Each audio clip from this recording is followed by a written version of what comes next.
আজকে যে রেসিপিটা তোমাদের সাথে শেয়ার করছি, যারা হার্টের রোগী তাদের জন্য কিন্তু খুবই উপকারী। আমাদের এখানে খড়ে পোটা মাশরুম দিয়ে বানাচ্ছি মাশরুমের বড়া। তো ফার্স্টে আমি মাশরুমটা ছাড়িয়ে ভালো করে ধুয়ে নিয়ে নিয়েছি। তারপরে দিয়ে দিলাম পেঁয়াজ কুচি, তারপরে দিয়ে দিলাম রসুন বাটা, কাঁচা লঙ্কা কুচি, আর দিয়ে দিলাম 4 চামচ বেসন। তারপরে দিয়ে দিলাম হলুদের গুঁড়ো, দিয়ে দিলাম পরিমাণ মতো লবণ, আর দিয়ে দিলাম লঙ্কার গুঁড়ো।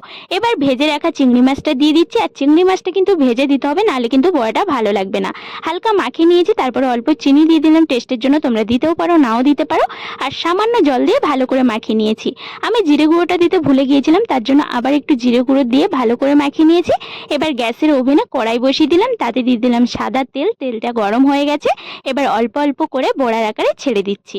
এবার বড়াটা এপিট ওপিট করে লাল করে ভেজে তুলে নিলেই রেডি আমাদের চিংড়ি মাছ আর মাশরুমের বড়া, যেটা খেতে কিন্তু অসাধারণ হয়েছিল। এর ঔষধক গুণ তো অনেকটাই, আর খেতেও কিন্তু খুবই টেস্টি হয়। আমার তো দারুণ লাগলো। তোমাদের কেমন লাগলো জানিও, আর অবশ্যই বাড়িতে ট্রাই করো।